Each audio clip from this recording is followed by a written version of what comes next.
महायुती सरकारसाठी game changer ठरलेली लाडकी बहीण योजना सध्या चौकशीच्या घेऱ्यात अडकली आहे।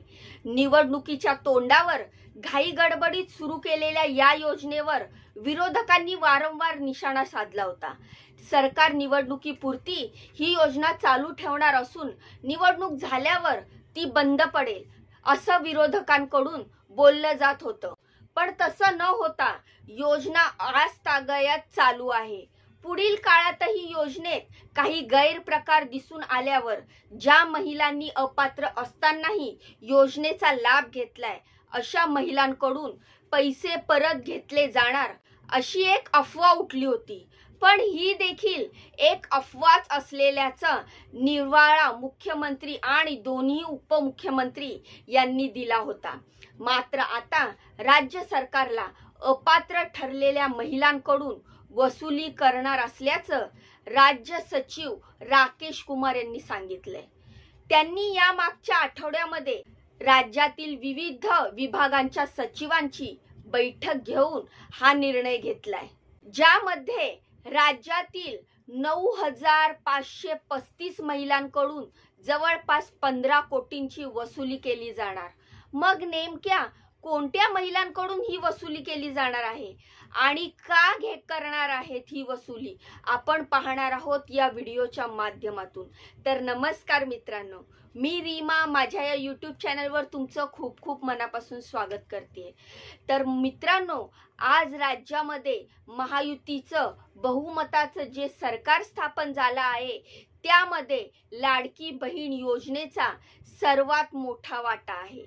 विधानसभा निवडणुकीच्या 2 महिन्यापूर्वी महायुतीने सत्तेचा वापर करत महिला सशक्तीकरणासाठी ही योजना सुरू केली होती। योजनेतून महिलांना प्रत्येक महिन्याला 1,500 रुपये देण्याचे वचन दिलं गेलं होतं।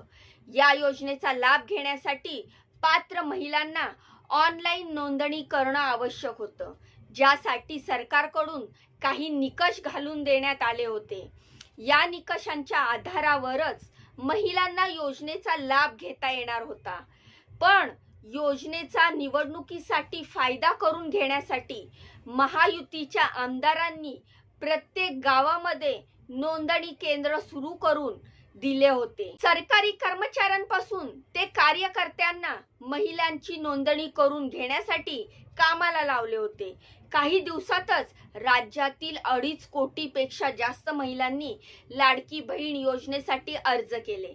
मात्र दिवाळीच्या शुभ मुहूर्ताला योजनेचा पहिला हप्ता वितरित करण्यासाठी सरकारने अर्जाची छाननी न करताच सर्व महिलांना पात्र ठरवलं आणि त्यांना दिवाळीच्या दिवशीच पहिला 1,500 रुपयाचा हप्ता वितरित केला।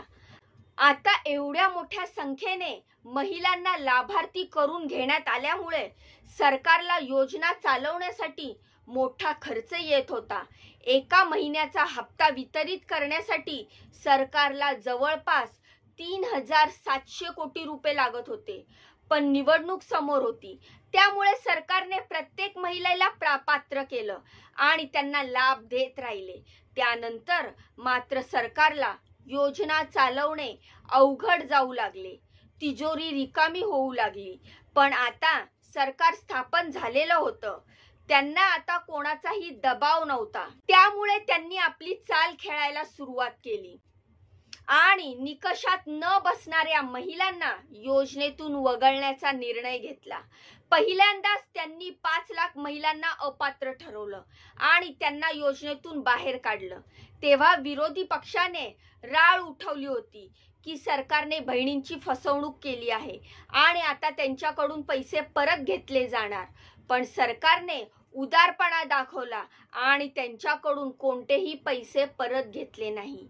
यावरून असा संदेश निघत गेला की सरकारने स्वतः जाणून बुजून मतं मिळवण्यासाठी अर्जाची छाननी प्रक्रियेकडे कानाडोळा केला होता। त्यानंतर पुढे वारंवार अपात्र महिलांची माहिती समोर येत गेली आणि सरकार त्यांना योजनेतून वगळत गेलं। दुसऱ्या टप्प्यामध्ये तर 26 लाख महिलांना अपात्र ठरवण्यात आलं होतं। मात्र या महिलांकडून कोणतेही पैसे परत घेतले गेले नाही किंवा तसा प्रयत्नही झाला नाही. पण आता राज्याचे सचिव राकेश कुमार यांनी मागच्या आठवड्यात एक बैठक घेतली होती. त्यात त्यांनी नव्यानं अपात्र ठरलेल्या 9,535 महिलांकडून लाडकी बहीण योजनेचे 14 कोटी रुपये परत घेणार असल्याचं सांगितलंय. कारण या 9,535 महिला या सरकारी कर्मचारी आहेत. लाडकी बहीण योजना ही आर्थिकदृष्ट्या गरज असणाऱ्या महिलांना आधार देण्यासाठी सुरू करण्यात आली होती. दरमहा मिळणाऱ्या 1,500 रुपये आर्थिक मदतीतून महिलांना आत्मनिर्भर बनवण्याचा या योजनेचा उद्देश होता. परंतु सरकारी नोकरीचा लाभ घेत असतानाही काही महिलांनी लाडकी बहीण योजनेतून लाभ मिळवलाय. आपण नियमात बसत नाही हे माहीत असूनही या महिलांनी योजनेचा लाभ घेतलाय. ही सरळ सरकारची फसवणूक केलेली आहे असा ठपका राकेश कुमार साहेब यांच्याकडून ठेवण्यात आलाय. त्यामुळे त्यांच्याकडून मागील 10 महिन्यांची रक्कम काढून घेतली जाणार आहे. काही महिन्यापूर्वी हा आकडा फक्त 2600च्या आसपास होता, पण आता तो 9,000च्या वर जाऊन पोहोचलाय. या 9,535 महिलांना हप्ता देण्यासाठी प्रत्येक महिन्याला सरकारला 2 कोटी रुपये खर्च येत होता. पण आता हे सगळे पैसे या महिलांना परत करावे लागणार आहेत. या 9,535 महिलांमध्ये वर्ग ब गटातील कर्मचाऱ्यांचाही समावेश आहे, ज्यांना चांगल्या प्रकारच्या नोकऱ्या आहेत. पण काही महिला या 4थी श्रेणीतील कर्मचारी आहेत. त्यातील काही महिलांकडून दंडही आकारला जाणार असल्याचं सांगितलं जातंय. विशेष म्हणजे या महिला कर्मचाऱ्यांच्या पगारवाढीवरही याचा परिणाम होणार असल्याचं सचिव राकेश कुमार यांनी सांगितलंय. 4 दिवसापूर्वीच राज्यातील 14,000 पुरुषांनी या योजनेचा लाभ घेतल्याची माहिती समोर आली होती, ज्यांनी महिलांचे खोटे पुरावे जोडून 10 महिन्यात शासनाचे 21 कोटी रुपये ठगले होते.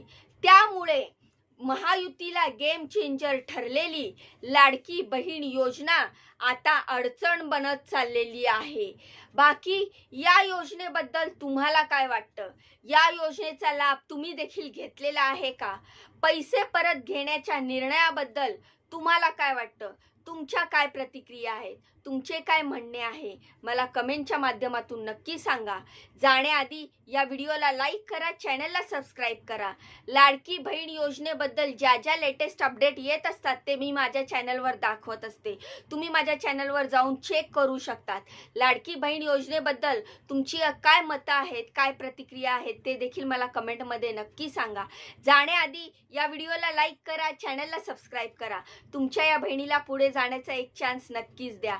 मंडळी, तुम्ही येता व्हिडिओ बघता निघून जाता, पण एक व्हिडिओ बनवण्यासाठी आम्हाला तासनतास लागतो. माहिती गोळा करावी लागते, व्हिडिओ बनवावा लागतो, एडिटिंग करावी लागते, थंबनेल बनवावा लागतो, त्यानंतर हा व्हिडिओ अपलोड होतो.